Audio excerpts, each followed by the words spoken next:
Hello, folks! I am listening to what to me is some very loud, relaxing Legend of Zelda music, but now is much quieter. I had a brief moment of alarm when my microphone has the little light. The light is on, but my voice was not showing up. So, if you are deeply alarmed that I have come to you at 2:01 instead of 2 exactly, that is why. I know this is not true for every person who has ever existed, but growing up, it was like, this is the time where you do the thing. If you said you were going to do your homework at 7 and now it's 7:03, I guess the world is lost. So, who knows? Maybe that is simply a personal thing. But all is well for now. Today, I'm drinking a lovely chamomile latte out of this adorable mug from V.F. Thompson. She is a writer, clown, and community organizer in Kalamazoo and beyond who does truly excellent work. I wish you had a much cuter view of me pouring this latte. That is okay.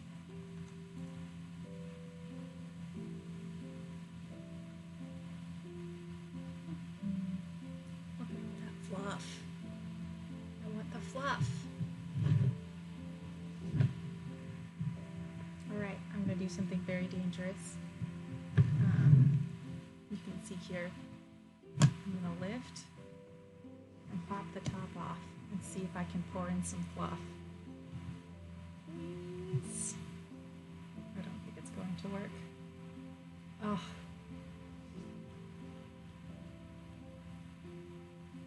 We got a little bit of fluff in there. Oh, that's good. I like it. This is a chamomile tea latte.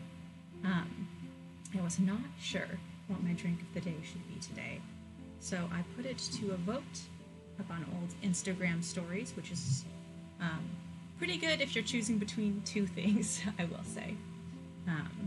That's about where we're at with Instagram polls. If you want 3 or more options, you're going to have to do a very backwards sort of quiz setup where one of the answers is like correct, even though it's not. But the lovely folks of Instagram have selected a chamomile tea latte over, I believe the other option was a Mexican hot chocolate, which I tried to make earlier this week, and I eyeballed the proportions, which was a mistake because I'm used to putting cayenne pepper in like curry or stir fry and not a sweet drink, and so I think there was entirely too much cayenne pepper for something that I was supposed to be, calmly sipping as I played Ace Attorney, instead of like making me sneeze as I forgot what all of the courtroom documents were supposed to mean. So I was hoping to maybe get a second try, but from just the smell alone, this chamomile latte is going to be an excellent choice. But the latte is not why you all have come today. You have come for this monstrosity, which is my work in progress box. Every time I make a little piece of something, or 2 pieces that are supposed to be sewn together but I haven't done it yet, I just, I don't want to leave it out on my desk and make a big mess, so I just stick it in the work in progress box. And as you can see, the work in progress box is completely overflowing. So I pulled out a few things from it earlier this week to share with you all, get some hype and excitement for the stream. For example, here is Boba Fett. Let me get all the pieces. An arm. Got another arm. He's got a torso in here somewhere. The Boba Fett torso. So, I made this while I was waiting during I don't remember the name of the event, but it was a Merchants and Makers event in Holland, Michigan. And rather than just stand there and awkwardly stare at people in hopes that they would buy something, I got out my little box. It has all my colors of yarn in it. And I just thought I would make a thing. At the moment, we were still anticipating the release of the Book of Boba Fett. And so I thought, aha, I will jump on this bandwagon. And then I put the bandwagon in a box and I forgot. So here we are. I cannot currently see the chat right now on my end, so I'm going to do a little bit of clicking so that I can see the chat. If you have arrived and have not said hello, given an update, told us how you're doing, any of that stuff, now is a good time, not only because I will be giving a brief pause in my speaking, but also because I will see it, hopefully, if I could get this chat going up.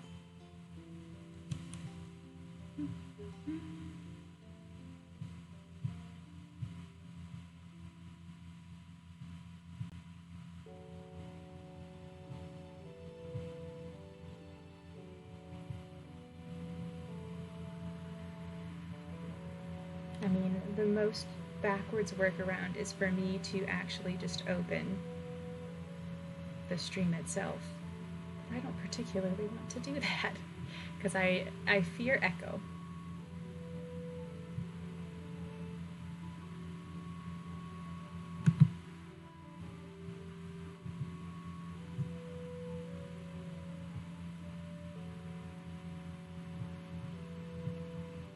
I think this is what I will do.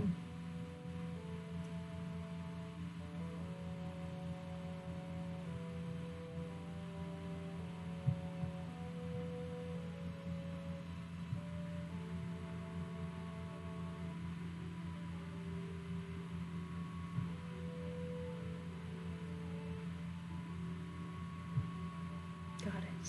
All right, the chat is open. I'm also going to put the quality at extremely low as I watch myself, so I can be sure not to bug up anything. Thank you for bearing with.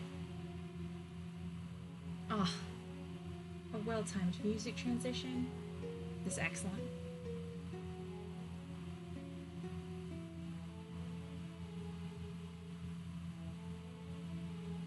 Wow. This is very good. Well selected.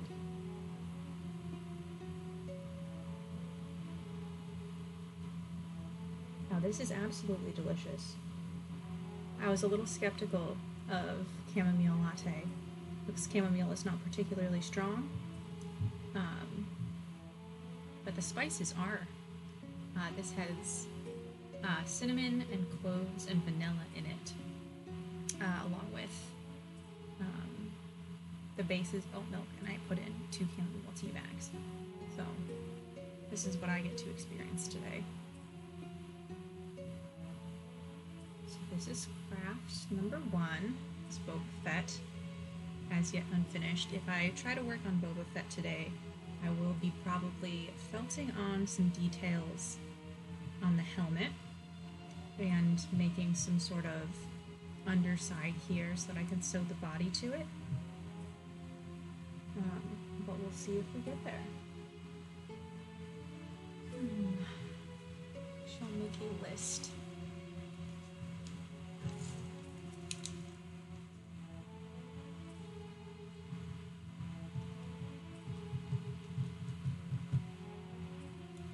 Boba Fett. Alright, and away he goes. Another bit in my work in progress box is this body. This is meant to be a hole through which you can see the character's skin. This is Giorno Giovanna from part 5 of JoJo's Bizarre Adventure. He does have a sizable hole in his outfit. But this little guy doesn't have a head or his iconic curly hair. So, finishing him, I mean getting that taken care of.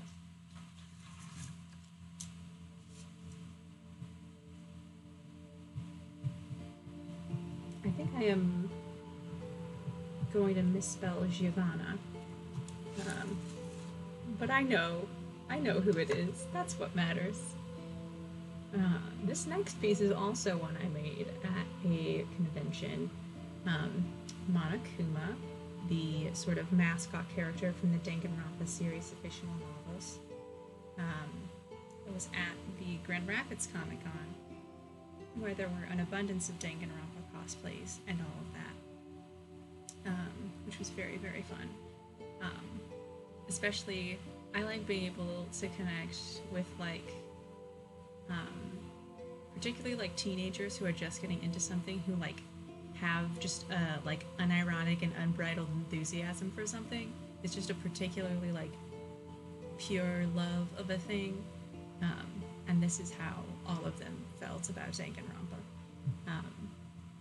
This is sort of a half and half, black and white, not particularly visually subtle design, but I created the head and I did not create the body.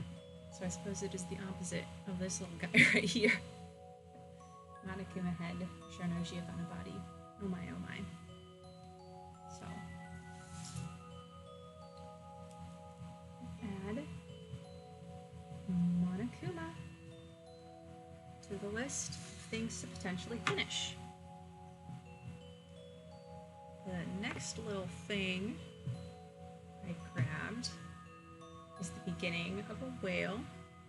These are from my Pun Whale series, because many sexuality labels have sexual in them, whether it's like bisexual or asexual or pansexual, which lends itself very easily to a, you know, bisexual whale, a little bit of a pun. And this is the very beginning of the gray sexual flag. Gray sexual is on the asexual spectrum. I don't want to misstate it, but I believe that someone who is gray sexual experiences sexual attraction, but not very often. Though I would check the LGBTQIA wiki, which has a really good rundown of like all different sorts of micro labels and things like that. But the flag is purple, gray, white, gray, purple. And I just began it, I believe, with great confidence, thinking I would have it done for Ace Week, which was in October. I clearly did not. But here it is. Gray sexual whale. I always write down the puns with an all caps section, so you can see exactly what the pun is, just in case. Puns are not known for their subtlety, so I'm not going to try to increase their subtlety. Ooh. We also have this little guy who was supposed to be a mouse, I think. It doesn't have the ears. Sort of an identifying feature for a mouse, huh? This is the first of, I call these the chunky chibis, as opposed to these, which are the regular chibis, because it says a nice bit more volume to it.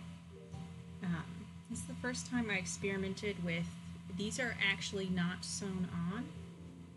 These are just like a puffed out stitch. It's called a puff stitch.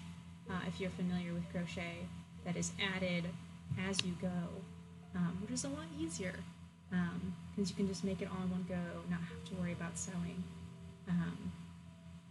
So the body is stuffed, but it requires maybe a little bit of embroidery for the nose and some whiskers and some ears. So, chunky chibi mouse. Some of them get exclamation points and some of them don't. There's no particular rhyme or reason. Ooh. I have two green heads. I believe that this green head was meant to be for a baby Yoda of some sort, but this green head was meant to be for a little frog. So let me see if I can track down all of the frog pieces inside of this magic box.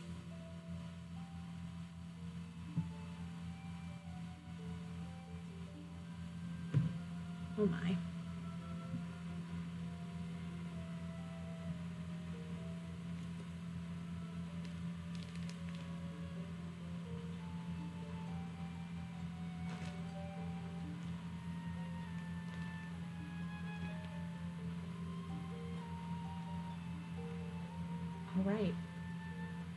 here is what I have been able to find is a singular arm for a Baby Yoda, and I used my Kirby pattern to make big old feet and little stubby arms for this frog, but I have not made the little eyes, and I do have one moment. I do have special eyes that I use for the frogs. You can get amigurumi safety eyes in lots of different colors. Particularly, the green ones look very good and frog-like. Though I also have red, pink, a little cat, yellow, also a cat. I think I have cat orange and cat blue. And then a darker blue. And I also got, just in case someone special orders something with a particular color, I got clear so I can paint on a color on the bottom. I was thinking actually, I'm making some Encanto characters. So I was thinking of using the like green colored eyes for a version of spoilers, but there's a character whose eyes are green when something happens, and so I was thinking of making that version of that character. These are smaller ones, which I bought in the hopes that they would look good and not creepy, but they look a little creepy, so I don't use them. So, I'm going to make the executive decision on this here list to add the frog.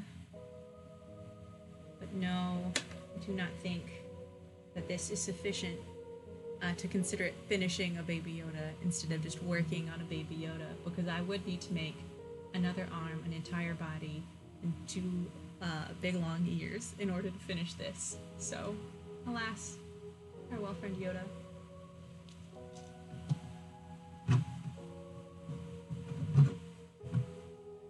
Oh, I did not mention the music, but we are listening to the Legend of Zelda relaxing music. I have put the link to the person who put this playlist together in the description, so you should be able to read it on the bottom here.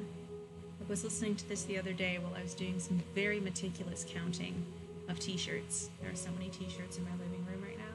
They have been there for a month. I needed them gone. This is another mystery that I posted on Instagram for you all as a teaser of sorts for this very broadcast. This was from, I have a series of the Chibi amigurumis called Myths and Monsters, which is about like Medusa or Cthulhu or other particularly like iconic mythological figures that have like multiple iterations. At the time, I had recently been watching Netflix's Castlevania anime, and so I wanted to put together Dracula. So Dracula in the anime design is very pale, wears all black, has a sort of like long sideburn dealio going on, and I definitely was going to put those red eyes to use on this Dracula because he does have very red eyes. This work in progress, Dracula, has also been around since October, as one might be able to tell from the spooky season. I made several of the things I planned to. I made a little ghost. I made a little black cat with a pumpkin on it. I made a goblin. I already had the Medusa and the Cthulhu. And a little skeleton. I made a little skeleton.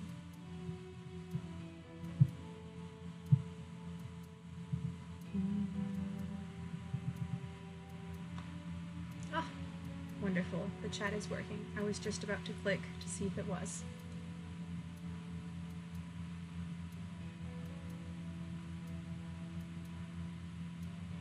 Oh, I also added honey to this, because it originally is supposed to be, like, made with cow's milk, which apparently gets sweeter when you heat it up.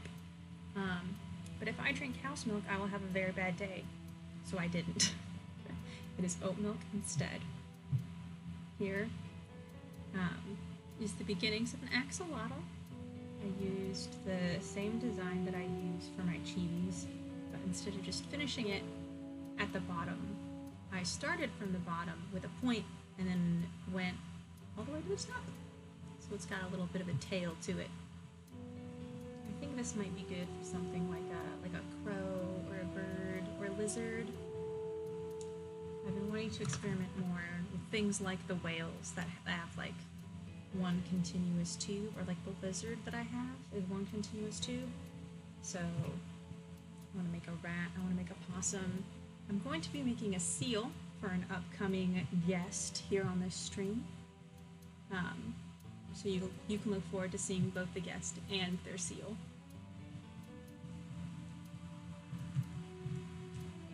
Axolotl. I'm gonna give the axolotl a heart. It just feels right.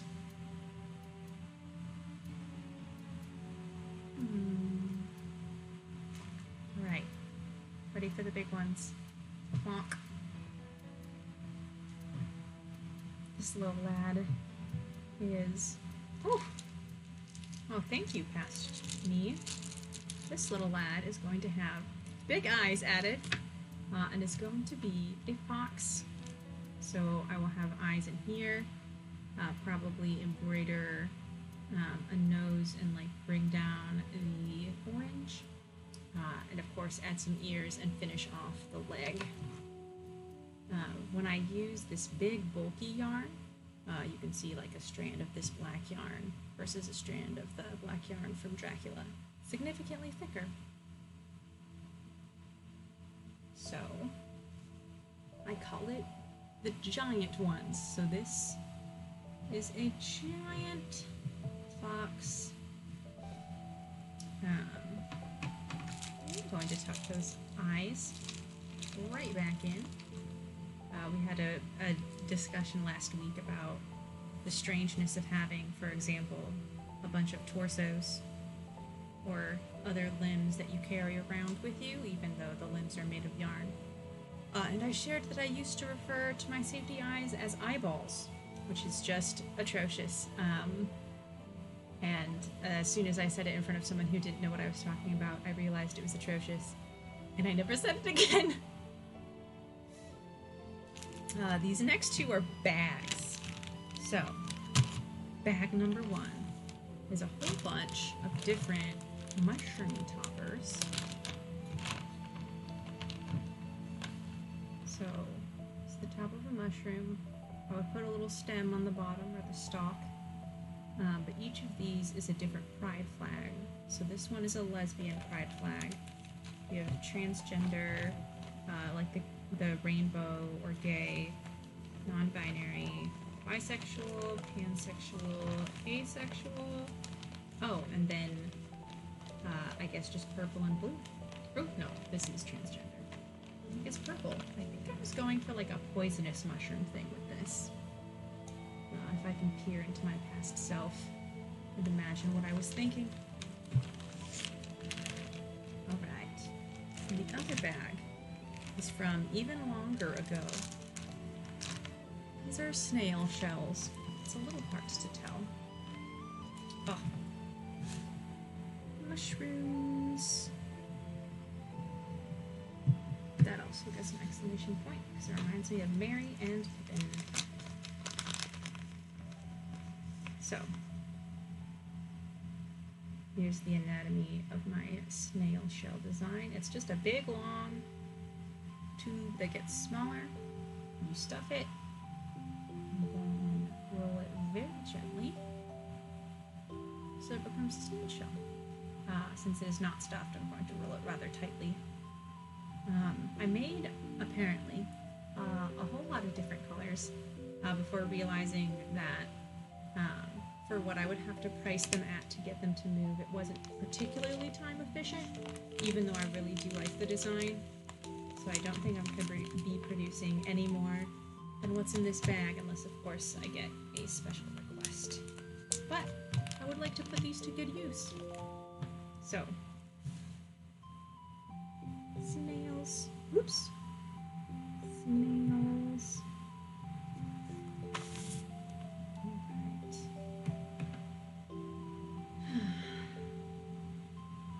I am currently, though you cannot see it, surrounded by everything in this box. Oh! And there's one more. The biggest lad of them all. This will one day become a giant Totoro, but it has not yet. I believe that the anniversary of the original release is coming up in May, so I was thinking of doing something to celebrate for that, and this giant Totoro might just be that thing. Ooh. I love this change in music. Okay, I'm going to write Totoro very small at the bottom. Totoro. I'm putting everything back in the box. If I don't drop it on the floor first.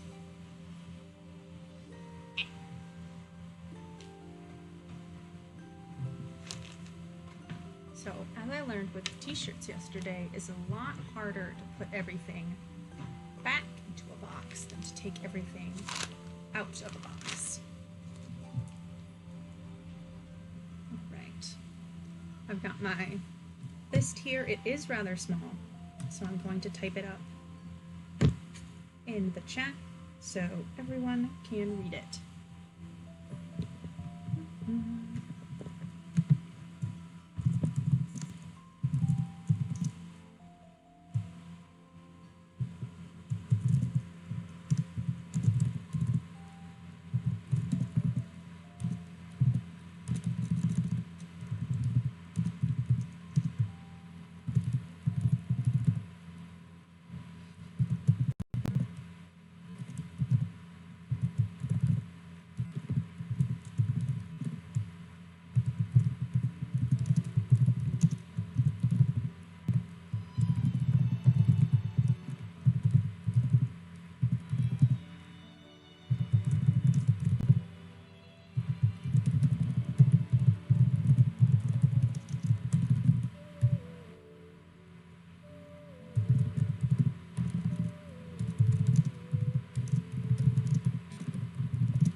I'm going to take a brief interlude to sip on this tea latte of mine.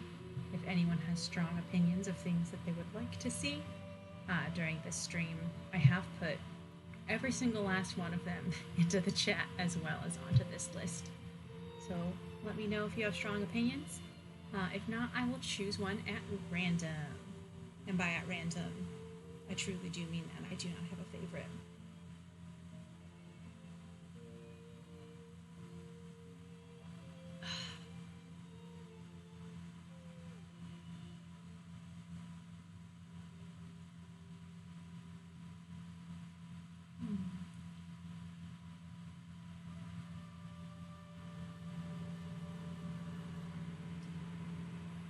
Alright, it looks like we are doing this frog.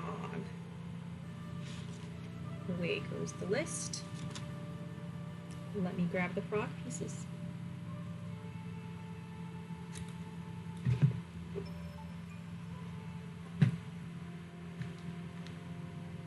If only I had put all the frog pieces back at the same time. Alrighty.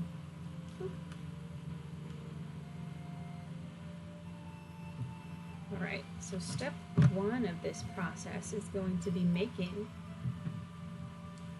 those little, I tried to look up what those little like baubles that have eyes on them on a frog are called, and all I got was eyelids, which I don't love as a description.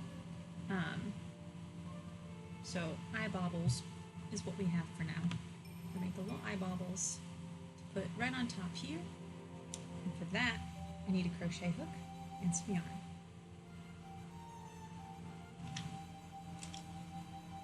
crochet hook and some yarn. One unfortunate thing about the work in progress box is that if I switch, whenever they make yarn, they do it in batches or dye lots. So you may notice that this green looks slightly different from these other greens. This was made from a different dye lot. But this is the same dye lot, which I can tell with my eyes in the studio, but perhaps it may not come over so well on camera. But if you do, for example, start a Baby Yoda in one dye lot, stick it in your work in progress box thinking you'll make it later, and then when you're making it later, it's only makeable with materials from other dye lots. It might look a little funky. Sometimes people don't notice, I notice, and so I don't like to do that unless I'm making it for myself, or like maybe donating it, or like making it as a demo for something, but it is not my favorite, so who knows what will happen to that poor little Baby Yoda head.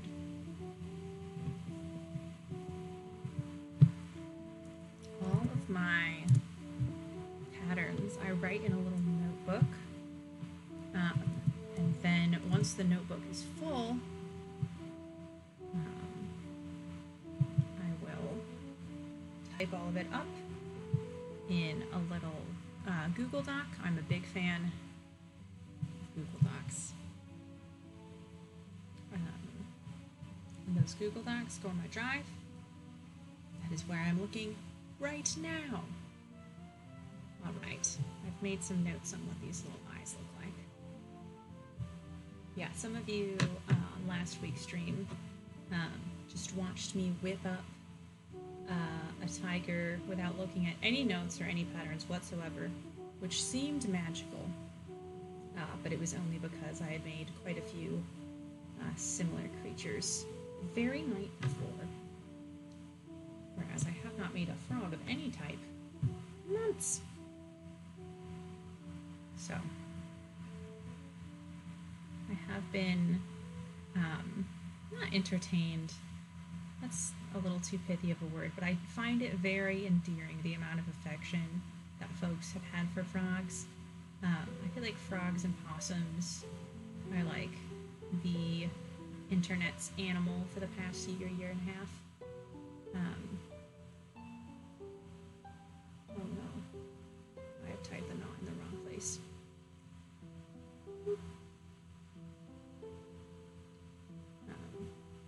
But I do follow a lot of creators who do really cute art with frogs, particularly like a sort of like cartoon conceptualization of a frog. I'm always curious when things like that get really like further and further apart from like what their real world counterpart is.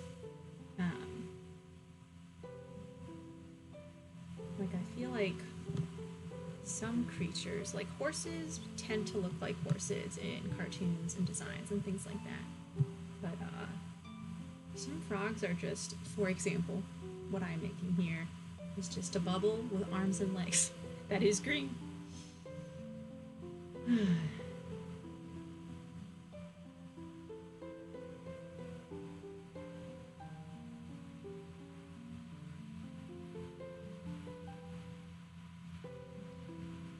Yeah, axolotls have had a similar thing happen, I feel, as frogs. What's the word I'm trying to think of? Abstracted is close, but not quite.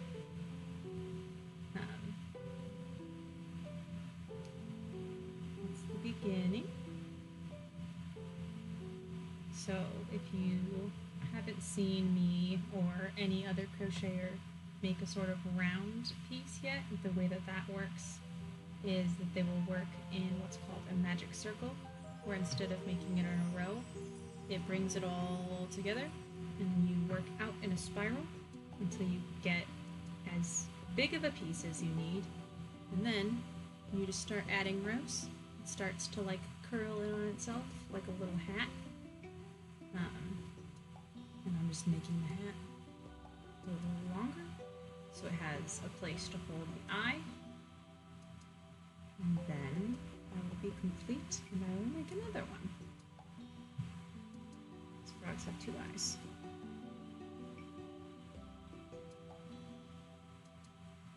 I'm used to saying very common knowledge as if it is very exciting knowledge, as I work with young children.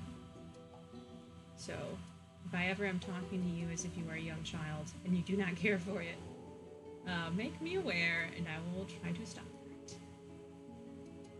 that. Scissors. Oh, for those who were here last week amid the scissor debacle, the stunning follow-up, the scissors fell on the floor. That's where they were. The whole time they were just on the floor. Right here.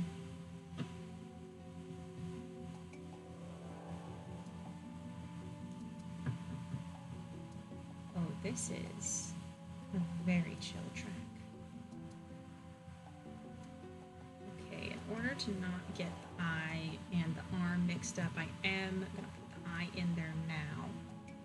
So, I'll just get out the eyes.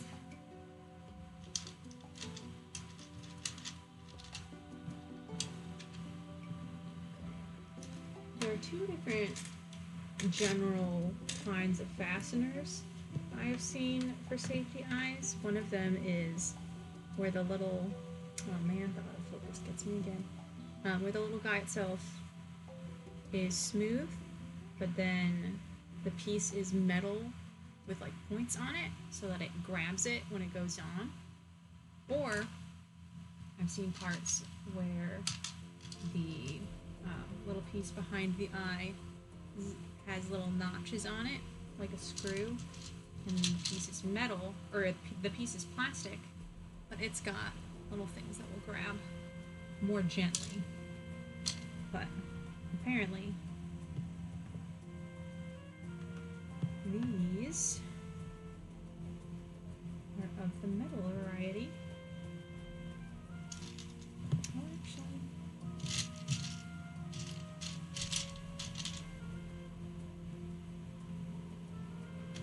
looks like there's only one green eye left of the plastic variety, which is very funny because they do come in pairs. So there's another lonely eye out there somewhere. I think that looks pretty good. For the big metal ones, I sometimes turn them inside out so it doesn't snag on anything. Yeah, that's not coming out anytime soon. Would have to go at this thing with pliers. So there's a little frog eye.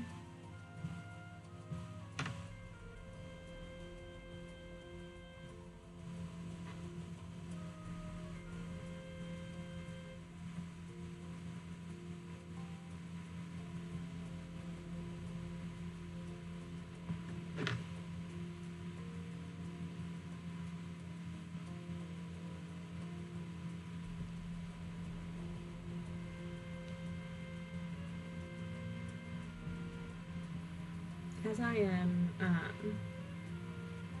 learning this stringing process, I also want to learn how to like best show what I am doing with my hands, particularly when it comes to crocheting, while also having like a general overview of all the things that are on my workbench or work table, I suppose.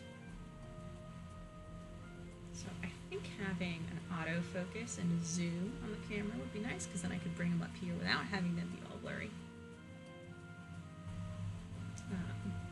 What I need to do for that is simply get a camera that is not my phone, which currently my phone is what is being used, which works pretty darn well, I must say. That is my only complaint, and that it needs to be plugged in or else the battery life will die. I recently turned the battery saver mode off on my phone so that I could get Discord notifications, because I am there's some things in need of modding, but in doing so, I realized just how much battery saving the battery saver was doing, and it's quite a lot. So perhaps I need to be a little more careful with the sheer amount of applications that are running in the background on that little phone.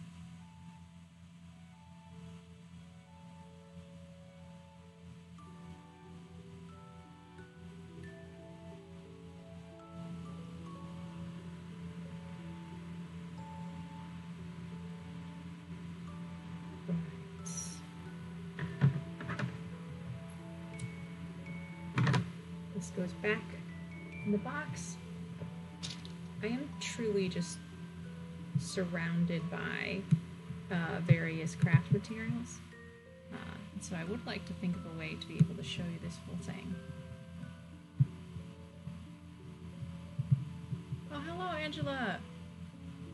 I'm very glad you were able to pop in at all. I just turned back to the chat, so I'm sorry if you left that comment a good long while ago. But I was looking at my pattern. Angela, I think it would be generous to say I taught her to crochet, because I taught her a single stitch and was like, this is how you crochet, and then the next week she had already made like a giant fish out of blanket yarn, which I still barely can make things out of. But a good crochet buddy.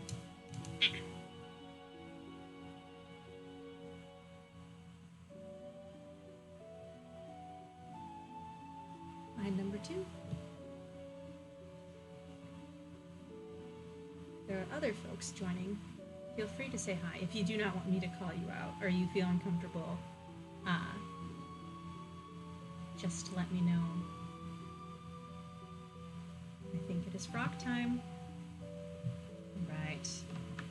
So crochet hook. Scissors do not need to be here. The eyes also do not need to be here. What I do need is a chamomile latte break, during which I will pour the remainder of the latte very far away from the frog pieces.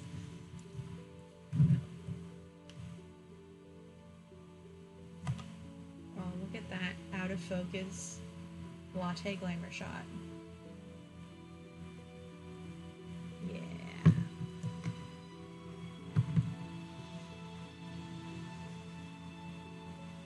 There we go. Wonderful. I'll grab the yarn needle.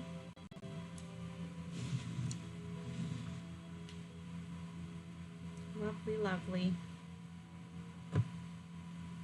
Here is my yarn needle. Sew all of these pieces together. I am going to need just the littlest bit of fluff.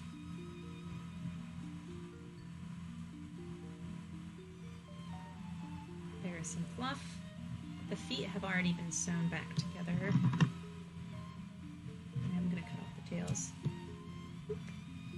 So the feet have already been stuffed, so they do not need to. But the little arms, they're going to be very squishy without stuffing. And so will the eyes. So let us begin with the feet on the bottom of this little round boy. I definitely took the thing I was speaking about earlier of like a more and more abstract version of an animal to its not most dramatic conclusion, but to a pretty severe conclusion by using this Kirby design. So if you're familiar with the Nintendo character Kirby, just imagine a light pink body and dark pink feet, and you can kind of see where I'm going with that. But maybe if they're all green, we can make a little frog. Or if it doesn't quite look like a frog, I can tweak the design and call it a Frog Kirby. And I think the crossover between frog enthusiasts and Kirby enthusiasts will be strong enough. I am in both camps. So maybe I'll just have a Frog Kirby that I will love.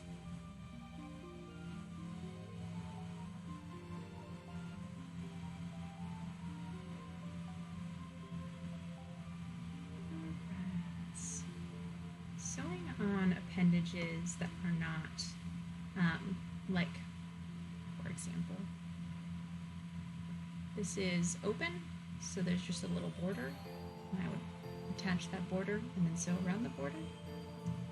But this is just a little round thing. It doesn't have a particular way that it needs to be sewn on, so it's a little more loosey-goosey, which can be nice, because it means you can fudge things a little bit, but also it means it's not always easy to tell if it looks exactly how you're going to want it to. Oh, I like this little frog already.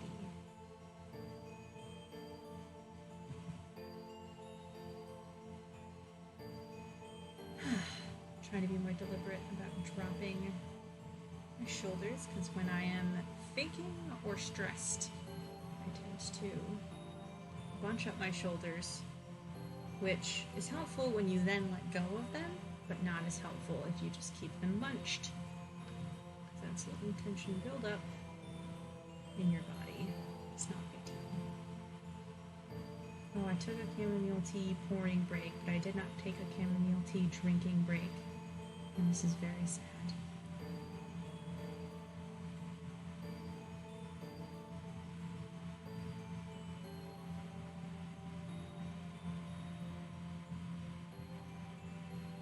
That's okay. The foot leg, the frog foot leg, it's almost done. Those look even. That's what's important when you've got two of one appendage or another. Oop.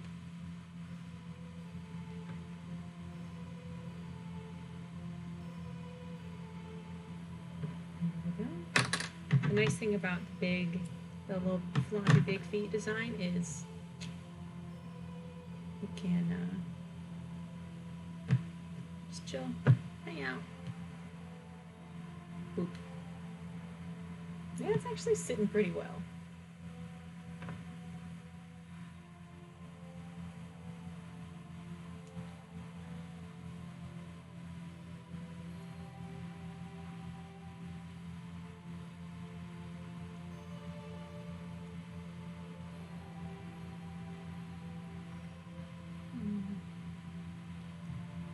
I'm starting to really enjoy the little ritual of my Fridays.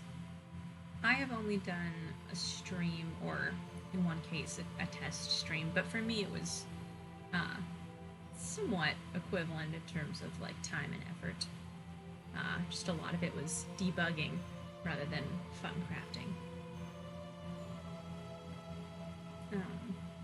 I have liked I like doing the same things at the same times, but oftentimes I either don't get a chance to do that, or I will set something like that up for myself and then undercut it immediately. Like if someone wants to do something during that time, I'll be like, yes, let's do this thing, and not think about the meaningfulness of having like a rhythm or ritual. Oh, I have no idea. But now, since I've made a commitment to people who are not me, namely you all, to do a stream at the same time every week, well, I have a little ritual for myself every week, which involves making myself a fancy drink, getting all of this set up, finding my craft supplies, getting them all together, and then just sitting down, listening to some lovely music, and doing some crafts with you all. Just quite pleasant.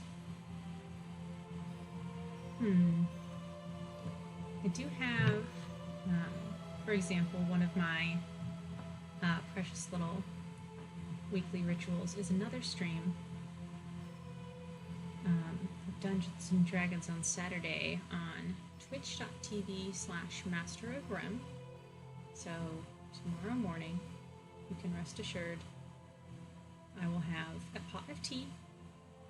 I will be sitting at my kitchen table. I will be watching some absolute, I was going to say disaster characters, but I only mean that in a loving way. But I don't think disaster characters is quite what I mean. Watching some characters that are close to my heart play Dungeons and Dragons together. That's my little weekly stream ritual, so I hope that this can be something like that for another person. I'm a little stuck on these eyes. I'm wondering, should they be close together? Should they be far apart? How are they going to look with arms? I only have 2 hands, so I can't really hold all 4 of them at once. I can imagine it mirrored. So there's eyes close together, arms far apart. Arms close together, eyes far apart. Both far apart. I don't love any of them.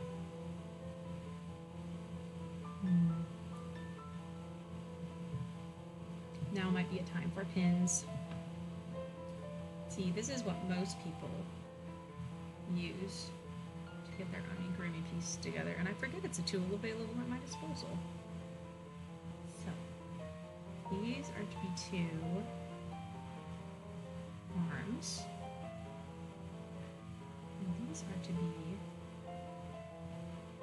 2 eyes. See, that feels a little funky to me, like the arms are interrupting the eyes somehow. Even if the eyes are closer together, that just looks weirder to me. So maybe if we put them further on the side, maybe this set of appendages is just unsolvable. I do like the arms farther apart. Alright, that's what we shall do. Thank you, pins, for your service.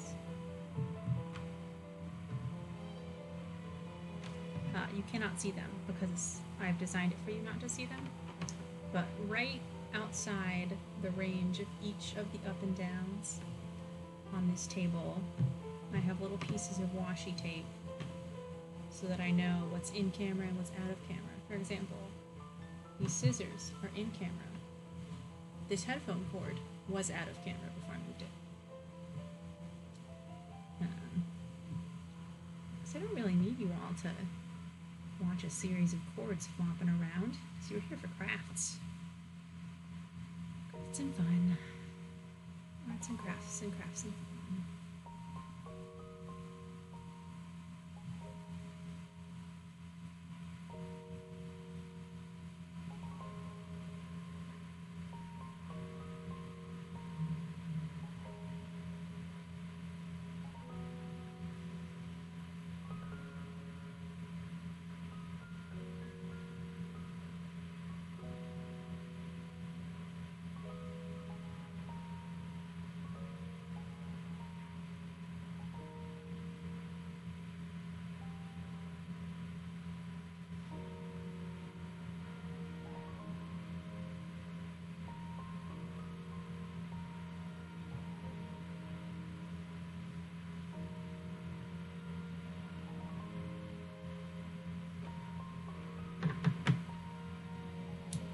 Number 1.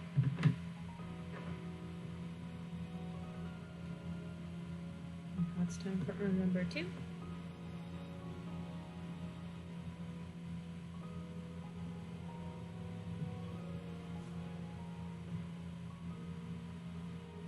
This song always gets me. So if I'm quiet, it's because I'm listening to this wonder.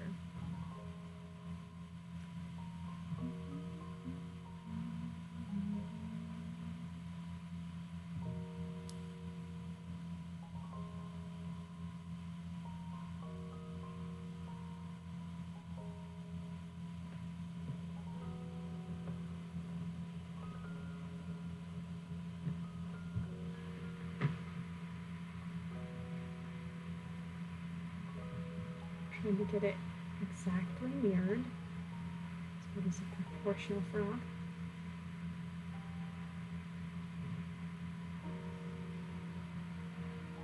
is helpful now that I have a couple signposts of sorts in the form of the 2 feet on the bottom, so I have an idea of where everything is supposed to go. And also, you don't technically have to do this, but I do like keeping this like middle point from which everything spirals out, like at the center on top, because I know it's the center. It makes me feel better inside, even if folks won't necessarily notice if it's upside down or flipped 90 degrees. I think they would notice if it was like at an angle, because the rows are pretty well defined, and if they were just running in any old direction, folks would probably notice that. Right. Well, this certainly looks like a green Kirby, I will say. An eyeless green Kirby. So let's see if the frog eyes are enough. Let me know if you think it needs modifications to become its full froggy form.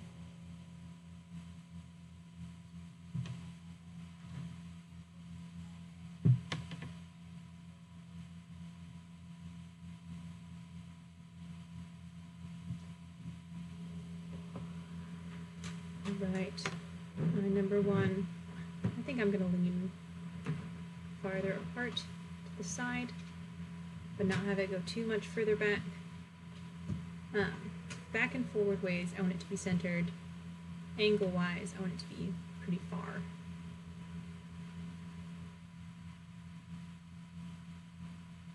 I was once doing a project that required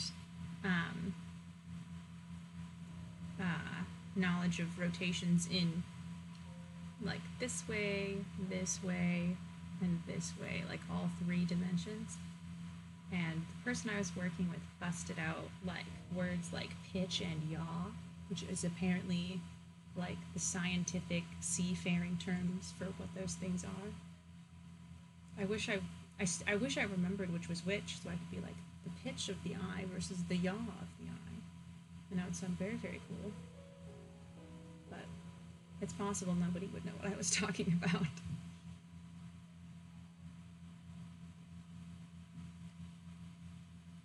Alright. I think this is becoming a frog. I also did make a red background for the stream today in anticipation of doing at least one of the many green projects. For that first stream with an orange tiger, I did a blue background for maximum contrast. So soon I shall make backgrounds of every single color that I have available. Oh, yes. I love this little frog. Wow, it does definitely look like Kirby, but that's okay. I don't think that's a deficit. I think this is an excellent thing.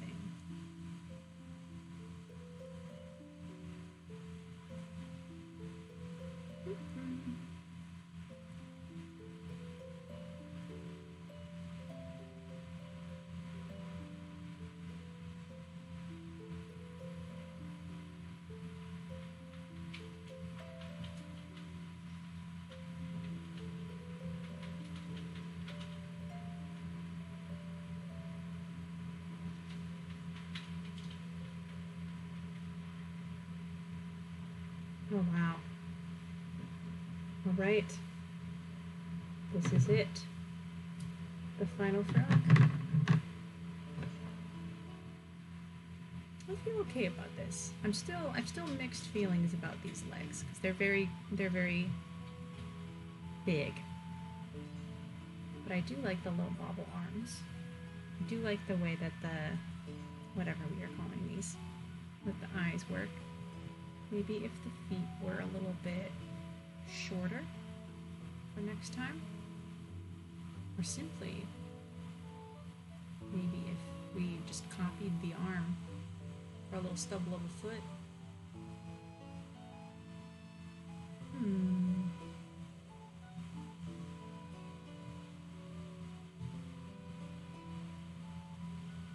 things to consider for the future. I am going to give another brief interlude of consideration for which of the many projects that I've put in the chat and shown you all earlier I will be doing for the next project I'm finishing, while yours truly takes a tea break.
Right, tea break complete. It looks like Boba Fett will be our next contender. Scooch this. Now the thing about Boba Fett, if I can find the little pieces, is that there's a pretty iconic design on the front. And so I am going to have to decide how to replicate said iconic design. But first, I must look it up.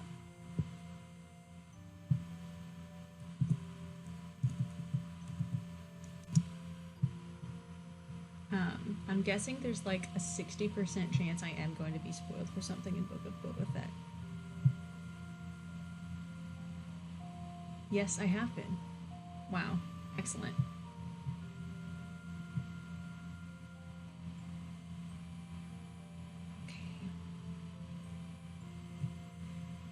So it's got like a black cross with red around it. I think that there's yellow on the sides, just from my own memory of this character. I may have made that up. I think I made that up. Alright, red and black it is. Chumsat.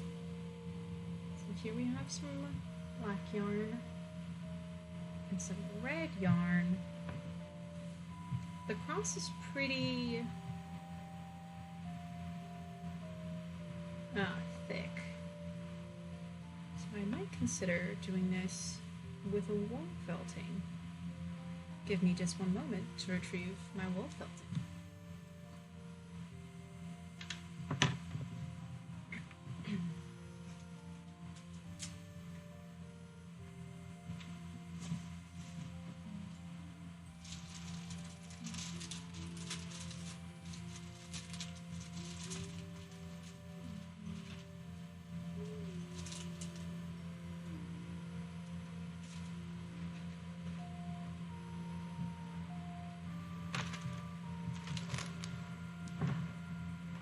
This is fun. Upon a minor search of my little felting drawer, I found a tool that I have not yet had an opportunity to use, which holds wool in place while needle felting.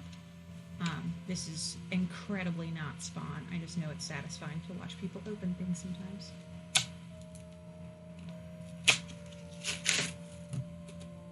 Sweet, sweet cardboard ASMR.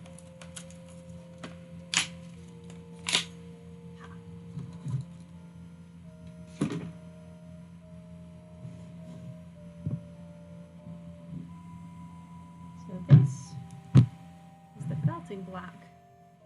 If we were to, oh boy,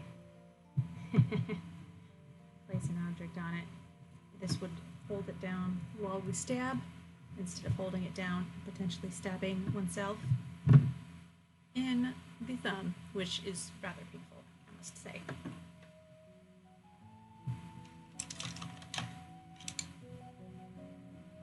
here is the felting material. I also have some styrofoam balls to stick inside objects like this that don't quite fit on the block. So let me get those styrofoam balls.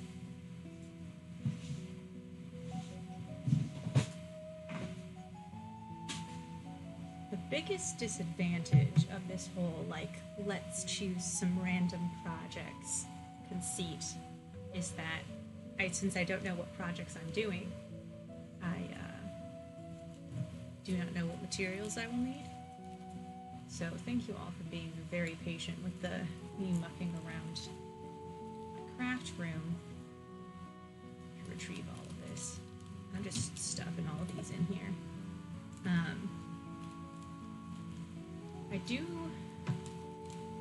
I got the felted block as an alternative to styrofoam blocks just because of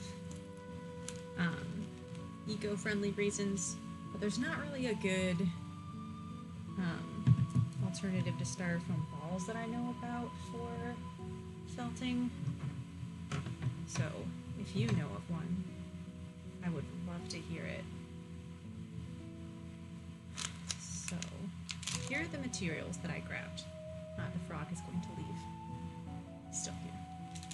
This is wool felt roving that I can stab into any little shape. And this is a felt swatch, so I can cut it into a shape since it's already like flat.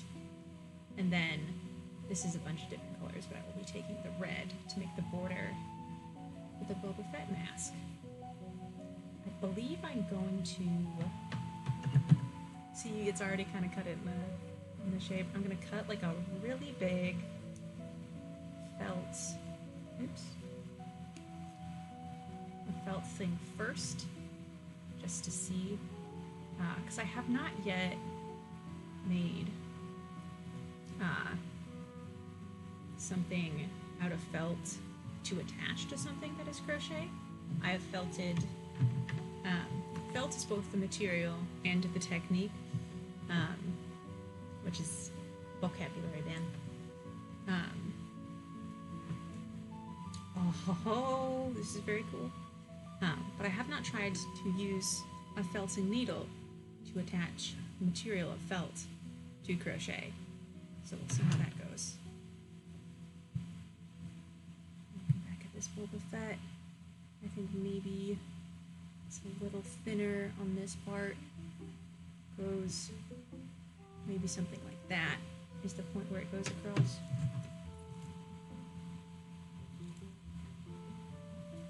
I could trim the little point after. And this little snippet of felt, just like every other little snippet of yarn and cotton and other fibrous material, is probably the most boring way to say that. I will be using it to stuff plushies in the future, possibly the very near future. This Boba Fett will need some stuffing.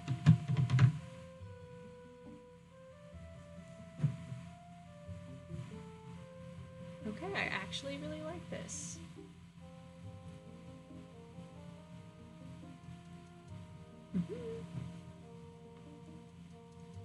Let's go.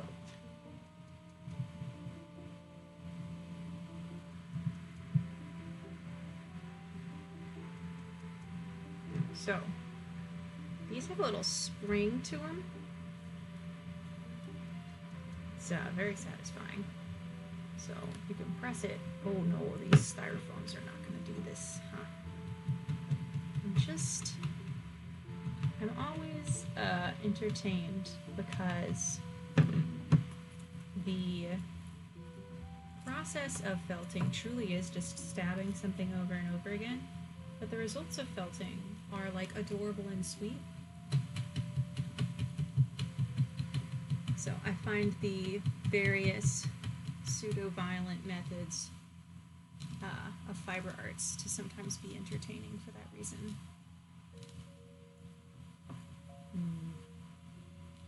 think what I'm going to do with these styrofoam blocks is just felt it on enough so that it won't fall when I lift it up, and then stuff it with cotton, and then use that as a backing.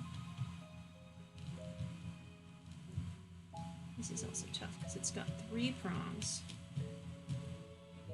which is hard to stab all the way in. I believe, simply because my memory is bad, that I bought 2. So we'll see if I can grab the other one.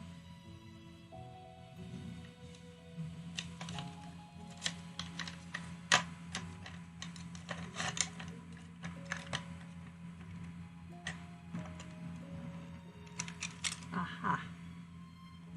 Here's the second one, again, because I forgot I had already bought one.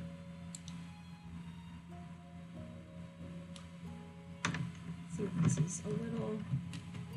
Well, that definitely stabs in a lot easier. Doesn't quite do as good of a job, though. Suppose these are the prices one has to pay. I'm feeling really good about how the black felts turned out. That was not what I was intending to use, but it just happened to be in the drawer. I used, with I would say pretty great success, some felt of like a gray color to make a big old sword for Cloud from Final Fantasy VII. Pictures are up on social media. I think I posted it 2-3 days ago. So if you're watching this live, it'll be in the sort of recent parts. There are links to my socials in the description, as I'm sure you have come to expect. But that was really fun. One thing I always love doing, whether it's for like commissions or specific projects or just for fun and because I want to, is experimenting with different techniques and different like kinds of fiber art, which is what, you know, felting, embroidery, knitting, crocheting, art with fibers. Fiber art sounds like something a cereal company has made up, but I assure you, it is a kind of art that only the very coolest people do. It's not true. I'm sure there's some real jerks who crochet. Hopefully, I'm not among them. Alright. Alright, it has passed the test of not falling off.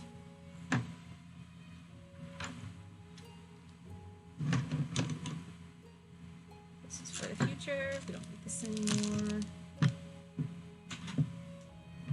Okay. If we're going to stuff this in order to add the red ridges on the side, we're going to need a bottom piece, which I believe the helmet is just on Boba Fett's head, who is like a paler white man. So I think I have a good yarn for that. No, is he? I'm Googling this.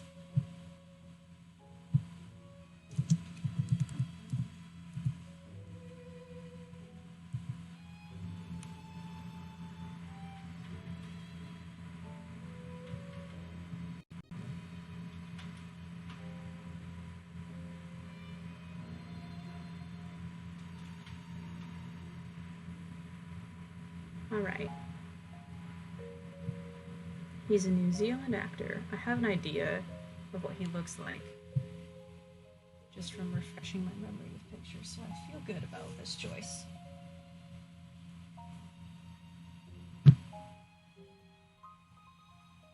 That's it, that's my choice. This particular shade. I always want to be very conscientious when choosing skin tones, because I know that myself and others have a tendency to like lighten. Like I know there's a lot of Frida Kahlo art out there that can serve very light skin. There are a handful of Doctor Who characters who have had that same phenomenon. That's not great. So I would love to not participate in that ever. Hence, power Google. Okay. What I'm going to do for this is just make the bottom part of a head and then sew it on to the helmet so that I do not have to make the top part of the head because you wouldn't see it anyway.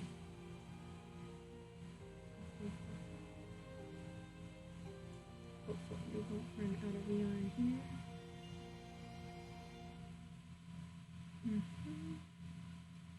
And this is using the same pattern that I used for Jack the Tiger last week, and all of my other sort of chibi designs have the same head shape, including actually that little frog. That bubble in the middle is the same shape as all of the chibi heads.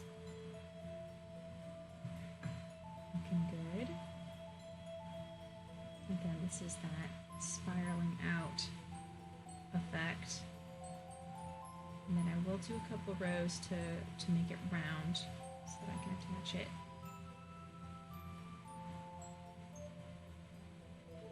This will be interesting. I've not ever done something with a helmet before.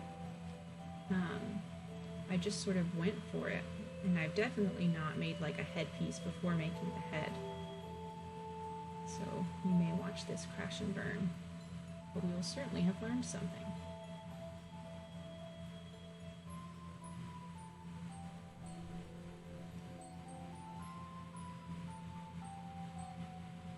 Oh wait, that needs to be an increased stitch.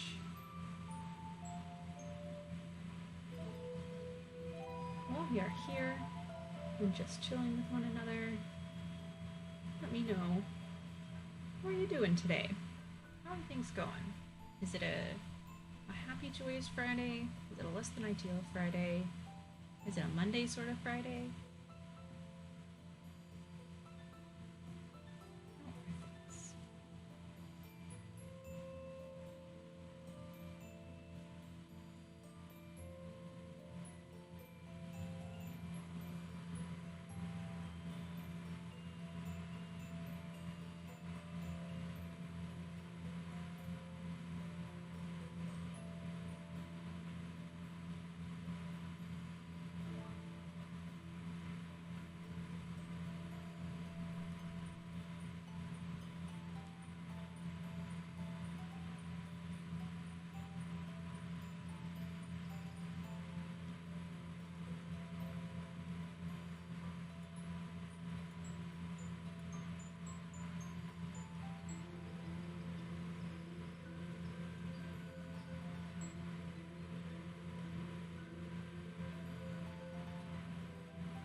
We are getting close.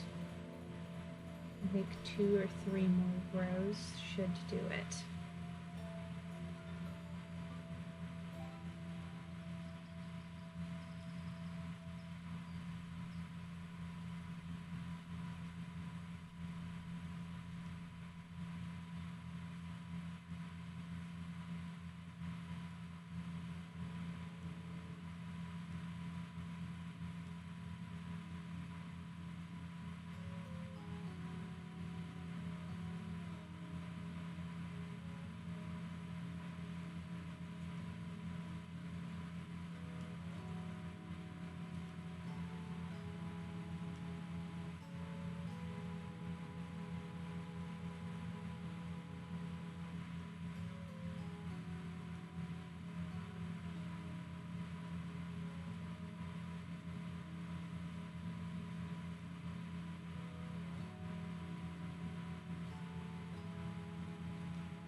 stage where we can stop increasing and just build up. I do truly think it will only take 1, maybe 2 rows. I am going to mark it by pulling a little extra thread through so that I know exactly where the rows begin and end.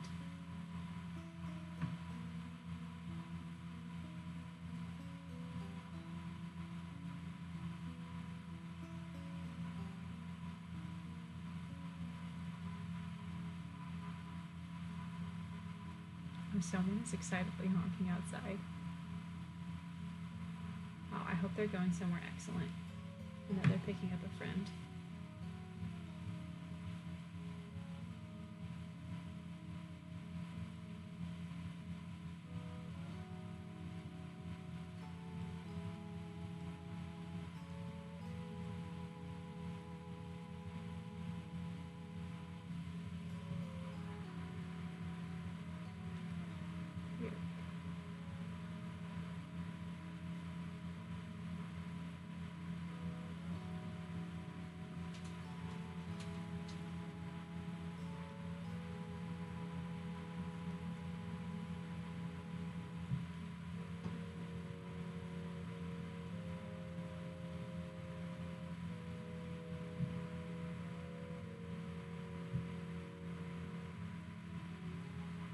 Right, we've completed 1 row. We're back at the little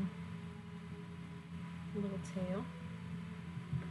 So let's see how this might fit. I think it is too big. I think I need to go back, take off my last increase row, and then try again.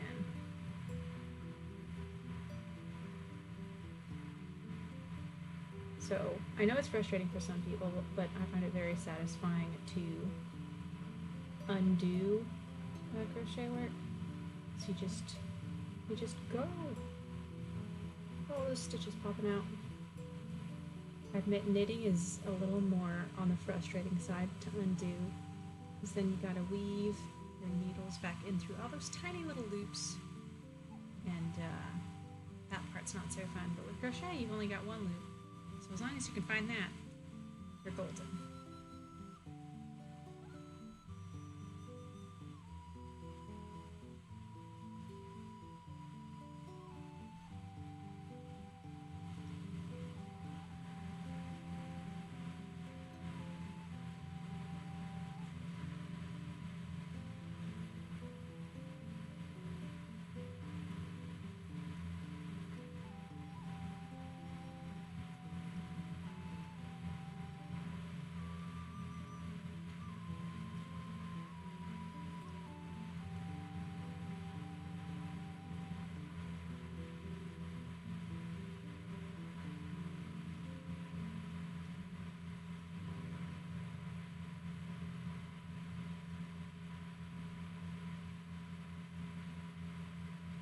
Oh, that's it.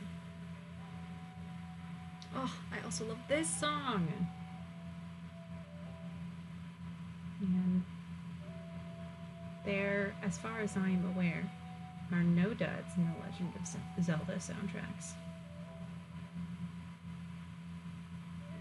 I also think the Breath of the Wild soundtrack is brilliant, though there have been complaints about it. I think that it does not have to be over the top and orchestral to be good. Will this fit? Oh, that's much better.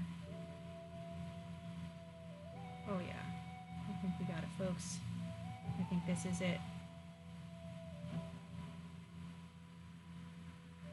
Let's just tie off this little bottom half right here.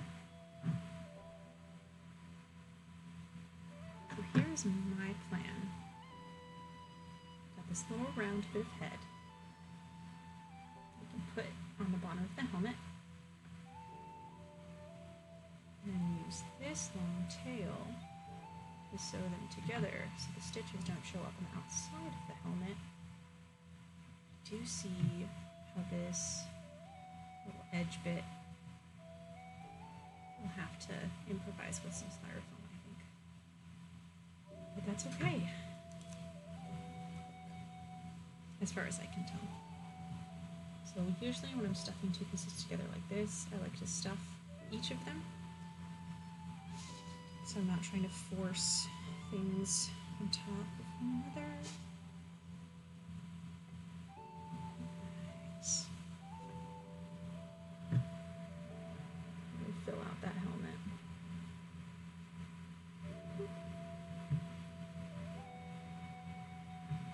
Okay.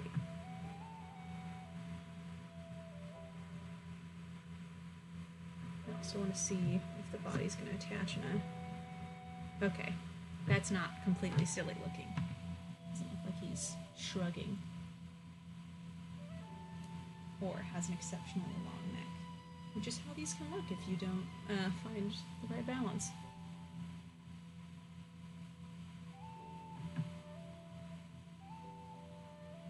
And these I am just doing by feel, because I think that's the best way in these kinds of situations.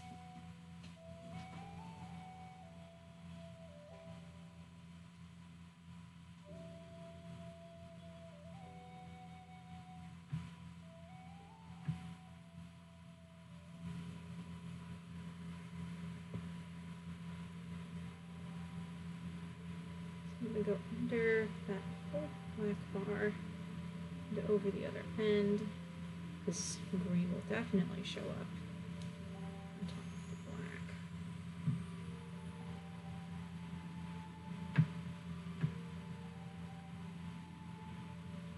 Well, this is just dandy, I think.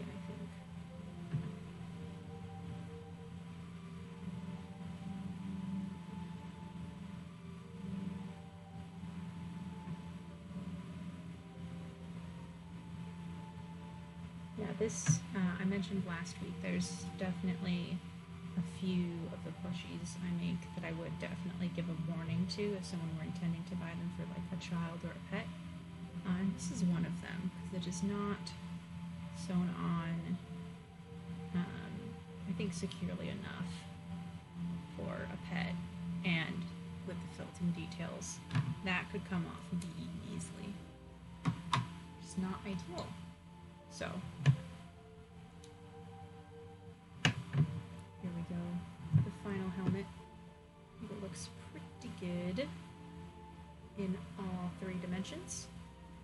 It does make me really appreciate like a bold, simple character design, because those are much easier to emulate in things like crochet. Now that we've got this, cut the styrofoam ball in half. We can tuck it underneath the helmet and bring in some of this beautiful, beautiful red wool.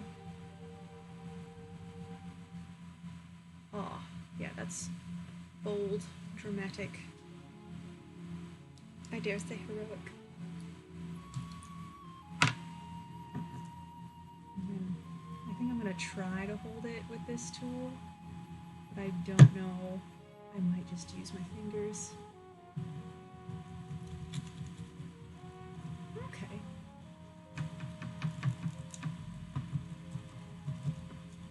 That's not too bad. That worked out okay.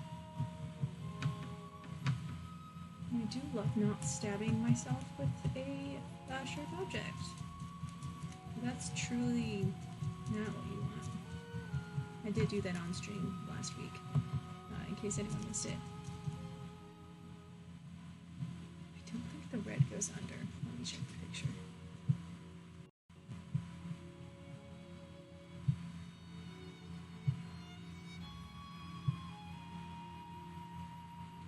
The red super doesn't go under. Alright. So, we shall not put the red.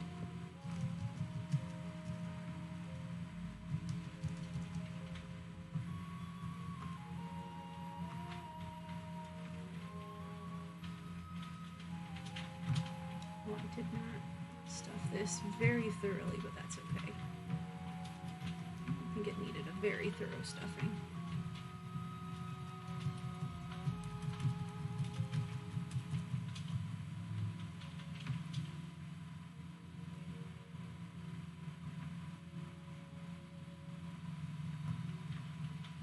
Aye.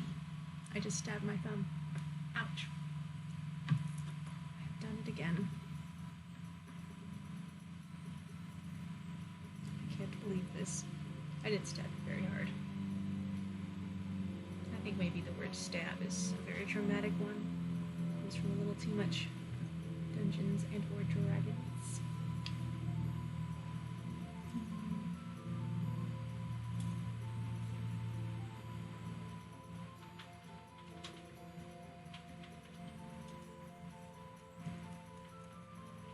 That's very satisfying.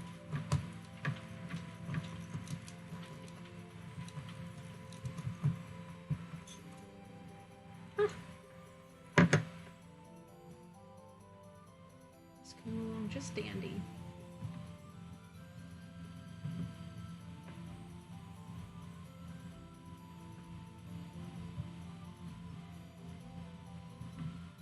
Man, I'm a big fan of this grabber. It actually does way better than my fingers can do, particularly with all the little fibers. An excellent investment. Even more than both of the felting needles.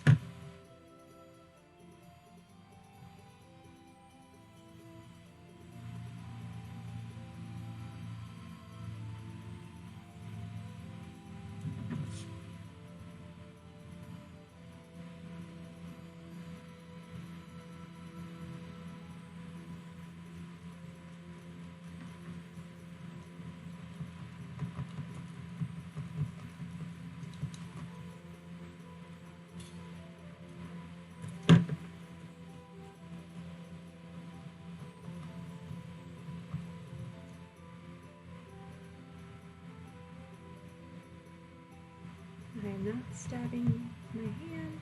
I'm not stabbing my hand. Look how well I'm not stabbing my hand.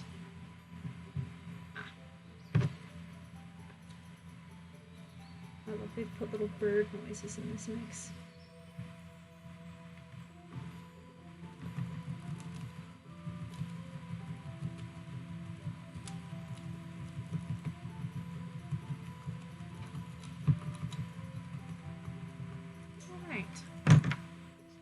Good, like, first go for the felting. It's got a good border on there. If you were to like try to pluck it off, it would come out pretty easily, and you can't see it on camera, but there's a lot of little fluff around. So I want to just go to town, stab at random. The way that felting works, if you haven't had an opportunity to see this before, is that there are little ridges on the side of this needle, and they grab the fibers and they push them in, so the fibers are going through the black and then the green, the red and then the green, and so it holds everything together, which is really cool. I'm not sure what the history of needle felting is. And whether it was started in 2 or 3 dimensions. I would consider this still 2-dimensional felting because I'm basically drawing on a surface even though the surface is curved. But 3-dimensional felting, you can make a whole Boba Fett out of just wool roving. If you're curious about what that might look like, I would definitely check out Felted Flying Fox on social media. He's the one who introduced me to the concept. It's a very nifty one.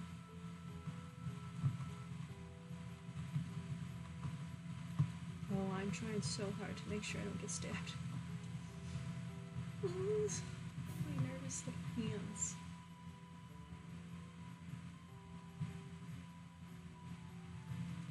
Note to self, over stuff rather than under stuff. Next time, so you don't have to keep squeezing.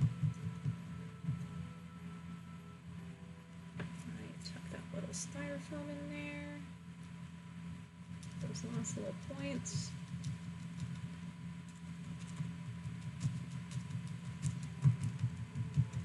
Nice.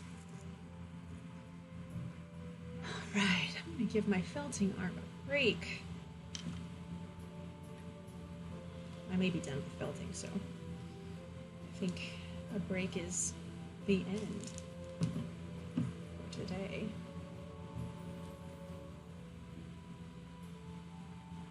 Nice. All that remains is to put on the lower body, so on the arms, maybe make the little wire antenna on the side. Sometimes I get a little bit carried away with all the details I could potentially add to a plushie, particularly when it's one I'm excited about and want to get all the details right. Kind of the purpose of the design of these like chibi ones is to have plushies that are available at a lower price point. So for example, like the cloud that I posted with the sword earlier would probably, if I were to like price it accurately for my time, upwards of $100, which is not always what folks are like able to spend or coming to a convention or an event to spend.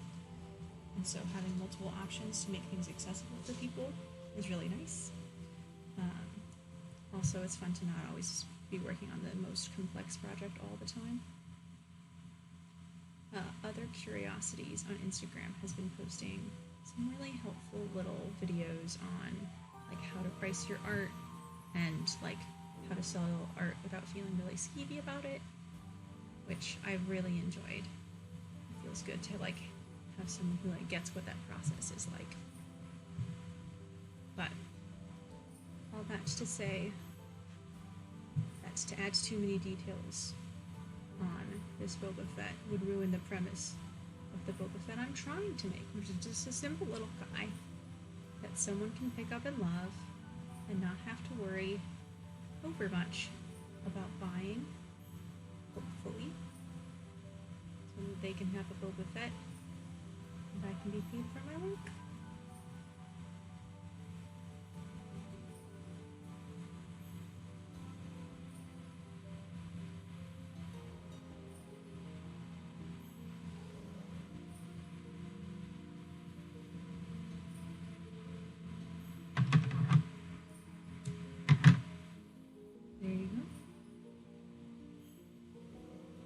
I'm really glad that the little bit of yellow does end up looking like a shoulder pad of sorts, because that's what it's meant to emulate.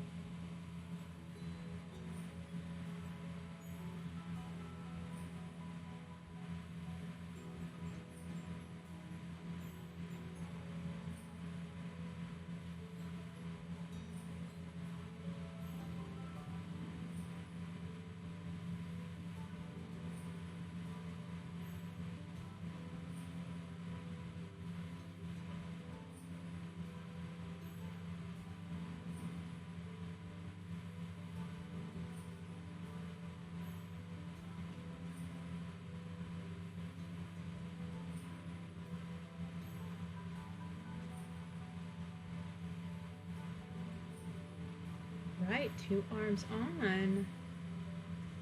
We are doing it.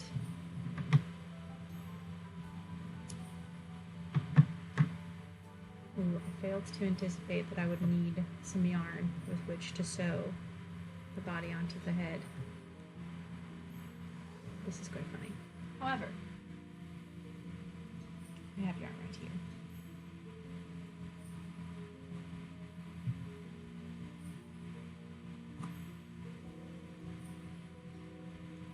This is the one.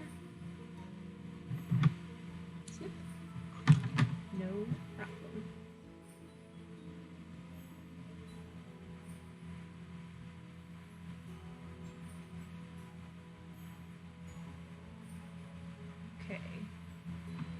I'm sewing something on with like a loose piece of string, I tend to start in the back so I can tie it all together.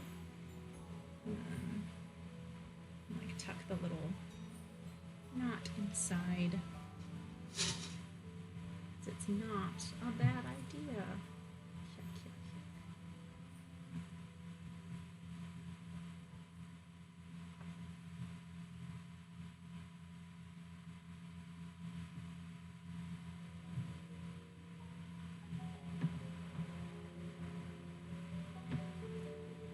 My gut is telling me to wrap this around twice, even though the pieces on the head itself are not sewn nearly that securely. I think I'm going to do it. Because you never know. This head's a little on the floppy side. So an extra set of stitches certainly would not hurt.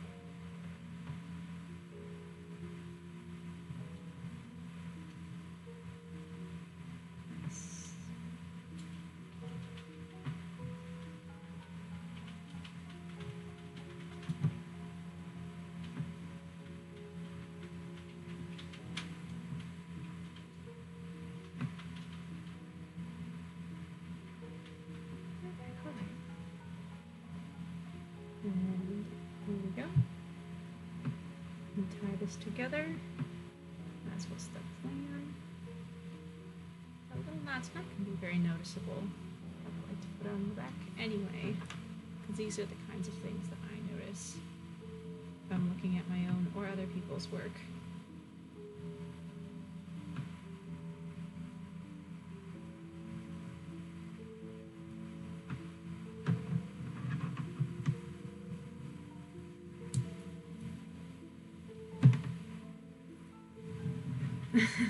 Thank you, Winston. Funds are always available as a little bonus. All right. Here is Boba Fett complete. I think I will not leave the crowd to decide the last craft because we have all of 15 minutes remaining. And so I will diplomatically select one based on what I think I can finish in 15 minutes. So the axolotl it is by Felting, by Boba. So the one notable missing feature on this axolotl, other than the fact that its body and its head are not attached, is the little flare. The pink flare on the side. I don't know what those are called. I do know they're pink.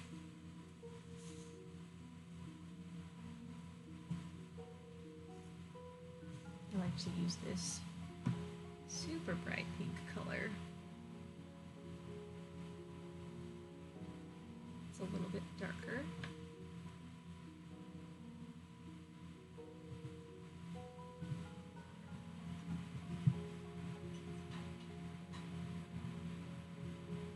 And I make this design out of just the chain stitch.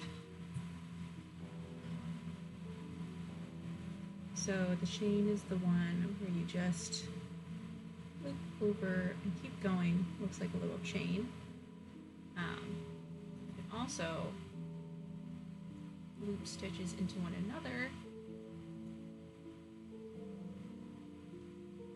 So if I were to go back and slip stitch it together, got a little tuft right there.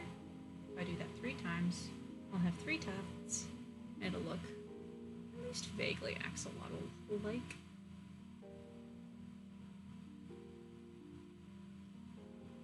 Enough to get the picture.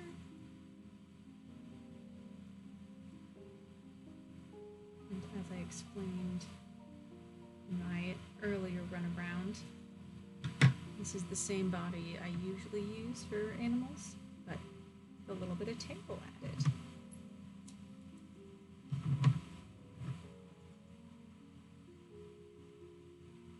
So you see the chain make a little flare. If I did 3 more of them, I could make a tiny flower, but I'm not making flowers today. We're making an axolotl.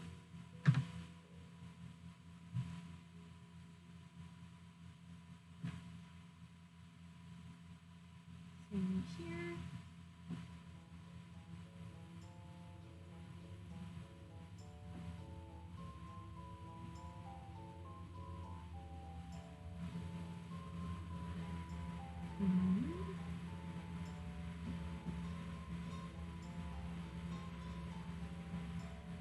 Two.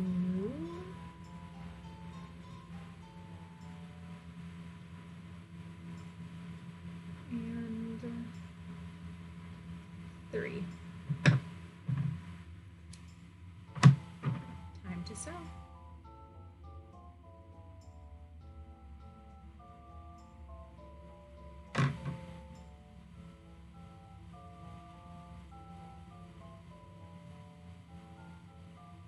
About the same length, but this one's a little longer, so I will be using it.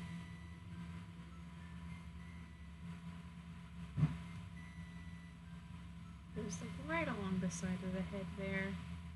It's not too hard to place. I do try to make sure when I'm sewing this on that I go through the chain stitches on the base and not over them, because if you go over them you get a really big obvious puppy stitch, which is not the desired effect here. So over something a little more subtle, and I leave the floppies to be floppy. All the way back through. Tie it together, and I will tuck those back into the head after I finish the other one.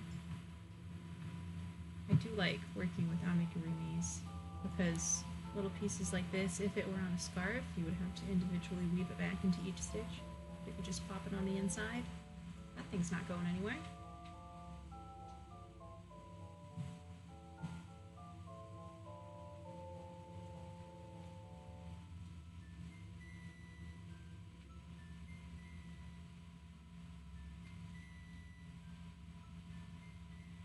Make sure these are approximately balanced. You'll notice, because I had to mirror it, that the threads are on the bottom on this one, on the top on this one, so I can't just start in the same place. I have to sort of balance it.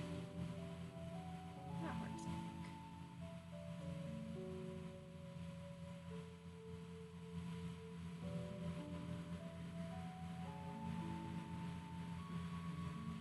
think. I have seen people make axolotls in things like pride flag colors or like different color palettes. I made one that was all black, and then I gave it Mothman eyes. I think I called it Mothalotl or some other silly portmanteau.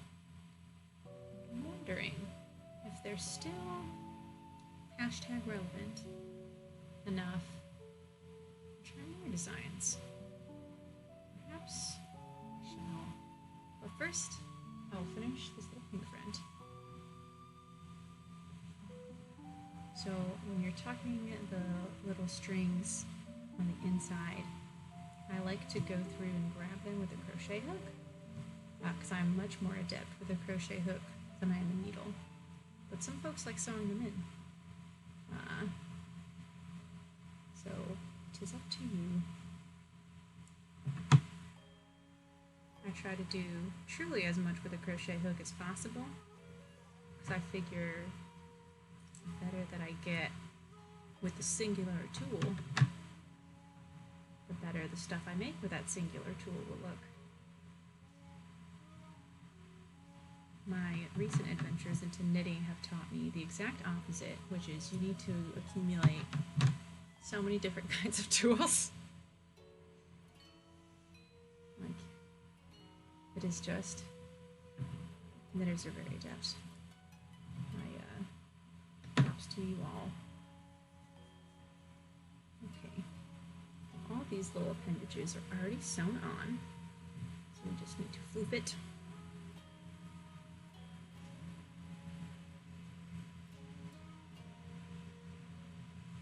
The only downside of the soundtrack is that it does make me want to play Breath of the Wild very badly. And I should not do that because I need to finish Final Fantasy VII before the 25th anniversary. I perhaps might have something planned for this, but you will have to wait and see.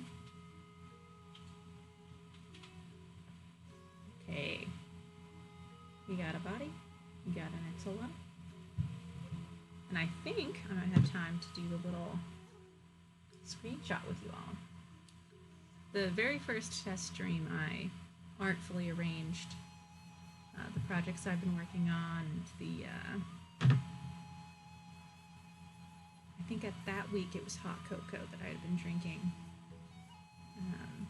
in a little screenshot to post later. Last week, Jack the Tiger took far more time than anticipated, and so didn't do that.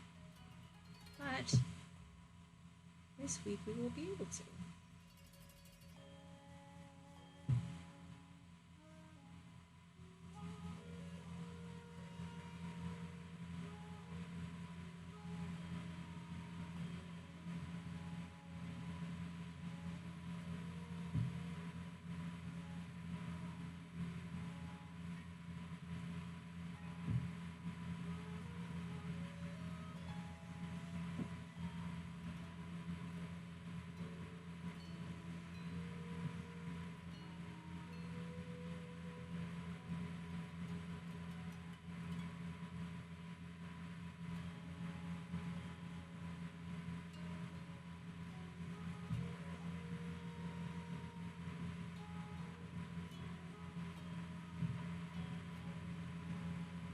Alright, the final few stitches. Tuck that all together. It look very nice. There we go.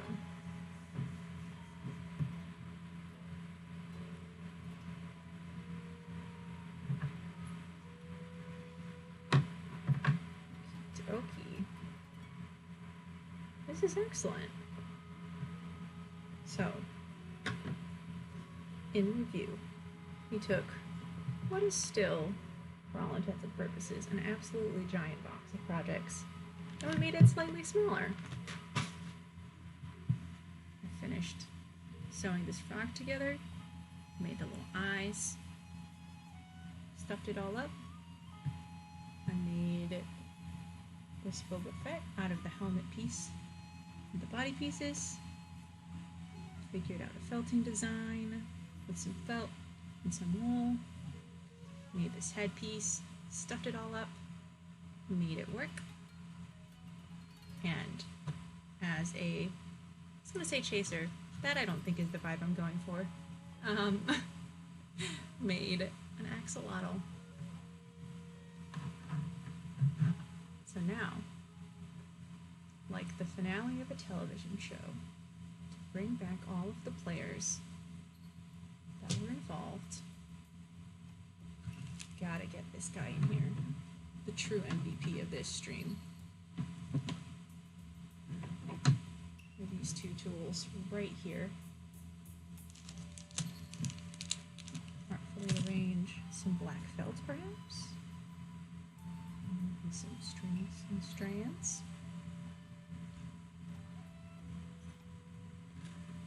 Got these wrapped. I'm gonna see if I can get the corner. I did make this latte in a French press, because the recipe told me you could froth it with the little the thingamabob, the doodad. I did have to get the garbage goat to help me froth it, because I'm very weak, but that's okay. It was delicious in the end. Here we go. Here we are. Oh yeah. This is the shot.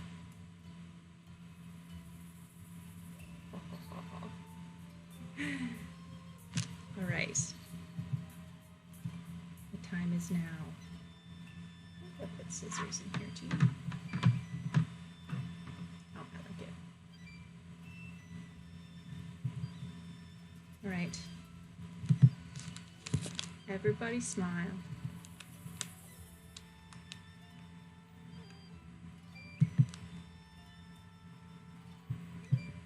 Right. we got the shot. It has been an excellent week. Thank you all for tuning in. I do not know if I've announced what next week's is officially yet. So you will have to wait and see what that is. But thank you all for joining. Have an absolutely wonderful weekend, and I will see you soon.